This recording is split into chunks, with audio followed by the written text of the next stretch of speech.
Transparent. On est banni non nous ça les la ngana pour péter makasi hein. Simba iloko na mpesi.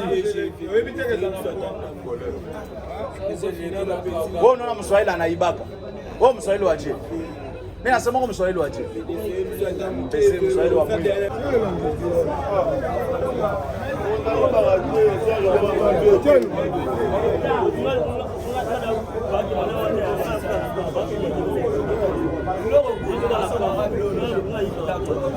Biso bakota elobi na palais l'église ils sont ba 2h to 3h ba yibi ba téléphone ba yibi na moto o ba biblia ba longo contact ezaki te ba kati ya fiche ba kina ngo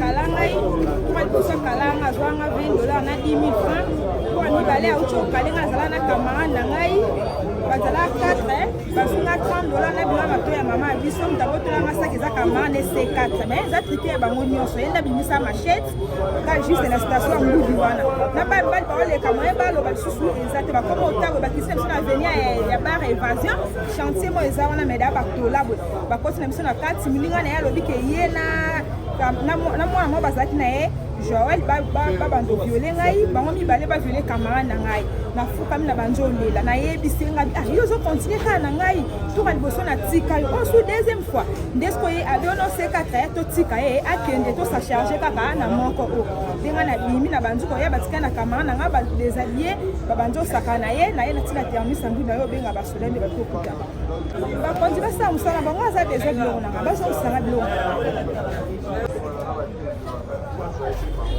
Moi mikolo oyokaka na ba bino za journaliste na ko informer to yebi yango très bien que ba mboka presque bila kisa ba tozole la trop pour le comportement ya bande ko ya bana autre za ba bazo tumisa batu bazo boka batu beko na bango bazo zokisa même hein bazo violer.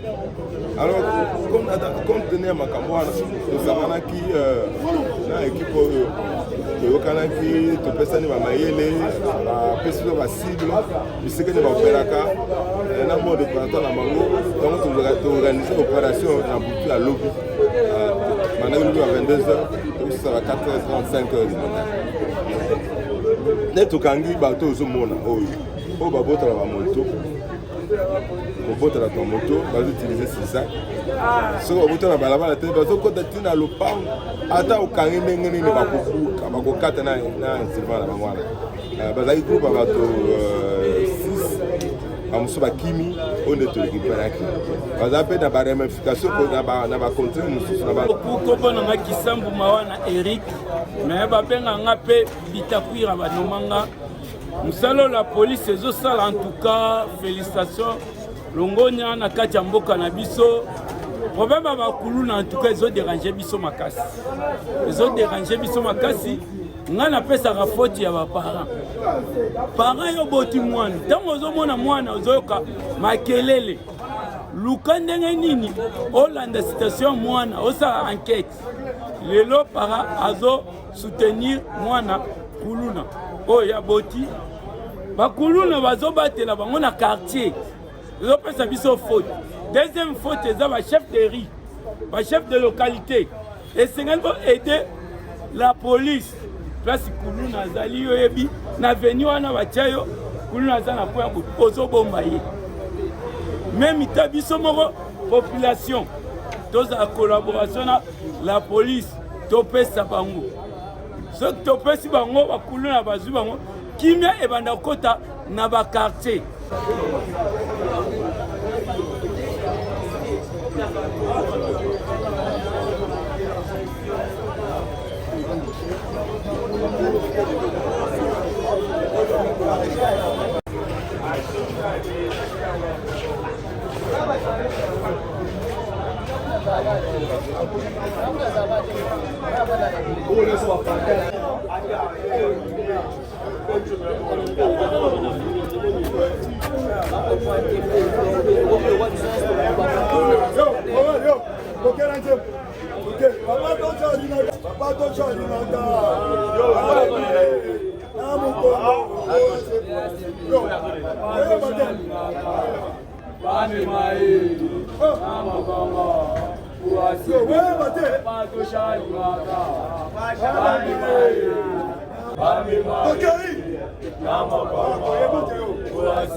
transparent.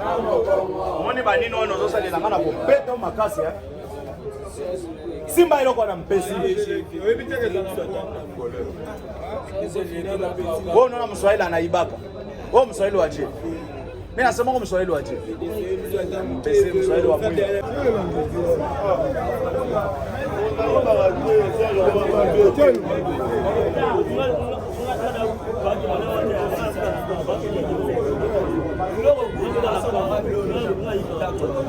biso bakota elobi na palais l'église ils sont ba 2h toke 3h bayibi ba téléphone bayibi na moto o ba biblia ba longo contact ezaki te bakati ya fiche bakina ngo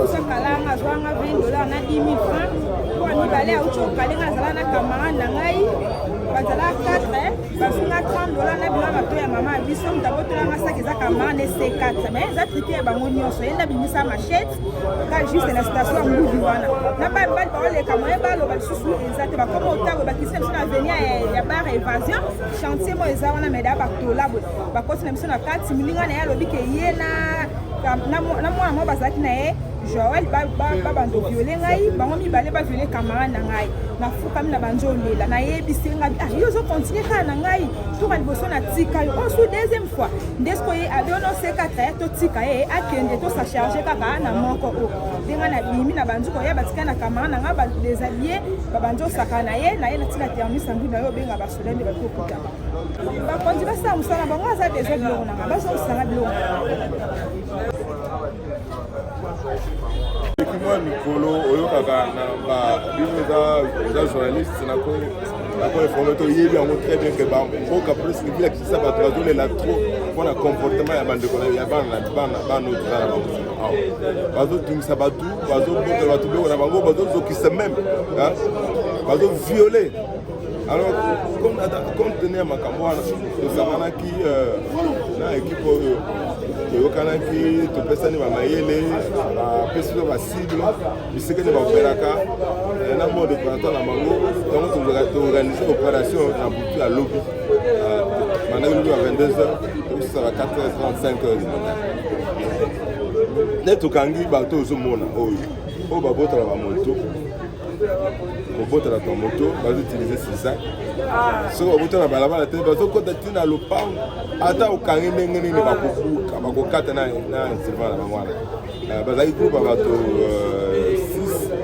bamosusu bakimi oyo nde torekiperaki baza mpe na baramification na bacontre mosusu kombo nanga kisambu mawana Eric me babenganga mpe bitakwira banomanga mosala la police ezosala en tout cas félicitations longonia na kati ya mboka na biso problème ya bakuluna en tout cas ezodérange biso makasi ezodérange biso makasi nga napesaka foti ya baparent parent yo boti mwana ntango ozomona mwana ozoyoka makelele luka ndenge nini olanda situation mwana osala enquête lelo parent azo soutenir mwana kuluna oyo ya boti bakuluna bazobatela bango na quartier ezopesa biso faute.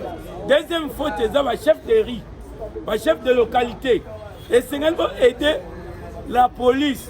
Place Kuluna Zali Yoebi, na venu wana bachayo, Kuluna Zana kwa ozo bombaye. Même itabiso moro population. Tous la collaboration la police, topé sa bango. Ce qui topé si bango, Kuluna bazu bango, kimia e banda kota na ba quartier.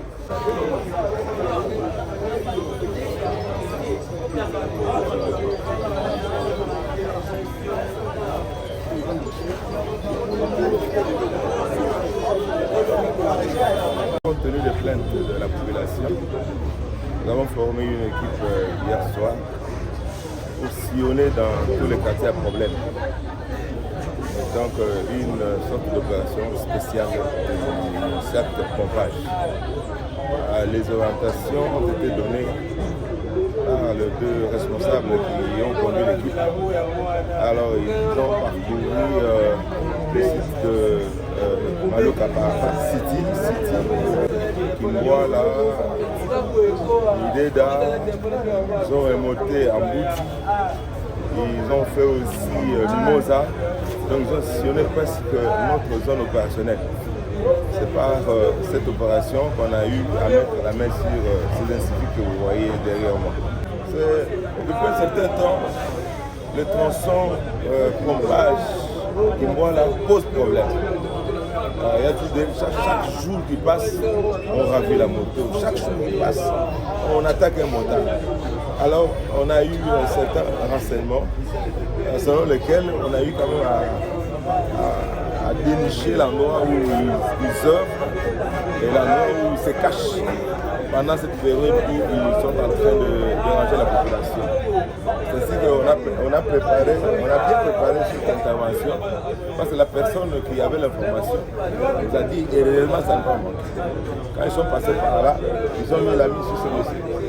Ils étaient à 6, 4 autres étaient là-bas et là étaient les deux avec cette moto que tu vois ici. Qu'est-ce qu'ils utilisent? Des fois ils volent sur la rue, des fois ils entrent dans les parcelles. Dans les parcelles ils utilisent l'instrument à la cisaille pour couper les antivols, pour couper les cadenas et facilement ils peuvent s'entrer dans les parcelles et voler les motos. C'est une chaîne. Parce qu'il y a un autre qui n'habite pas le coin, il vient de DGC. L'autre, je ne sais pas, il vient de l'ozone. Alors, tous les produits de leur travail, ils vont le vendre quelque part, chez une dame. Je pense que nous aurons le temps d'évoluer, de faire évoluer les enquêtes pour qu'on mette la main sur cette dame-là et au besoin récupérer toutes les pièces qui ont été volées. C'est ces groupes-là que tu vois.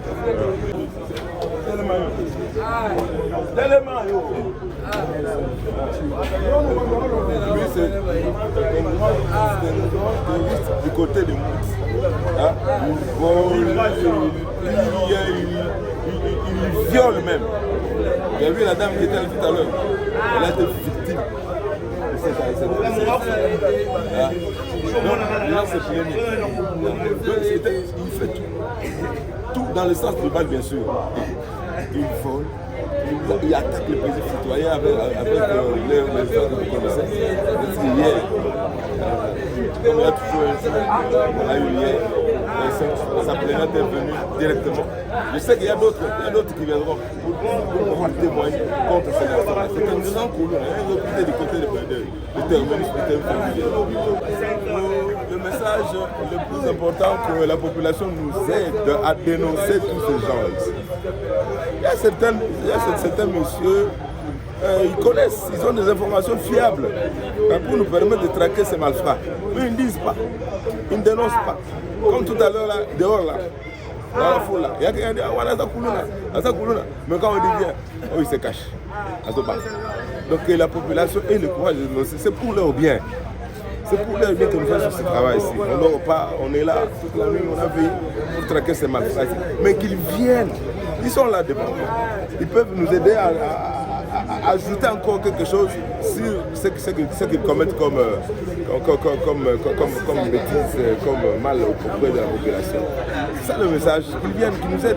Mais il y a d'autres qui se cachent encore, moi c'est pas tout. Ils se cachent dans des avenues, dans des parcelles, dans des coins les plus reculés. Et ils savent qu'à tel endroit, il y a des courants, à tel endroit, il y a des gens qui commettent des forfaits. Mais ils ne disent pas. S'ils peuvent avoir ce courage-là de venir, même en cachette, même nous appeler par notre numéro de téléphone, c'est quelque chose de très important, quelque chose de bien. Ça va nous aider. Pendant ce temps où nous acheminons vers la fin de l'année, c'est le temps où la criminalité monte. Et comme nous avons commencé ces opérations, ils peuvent venir nous donner ces informations-là pour nous permettre de travailler encore beaucoup plus, pour aider la population à fêter tranquillement. C'est ça notre souhait et c'est ce que nous cherchons auprès d'eux.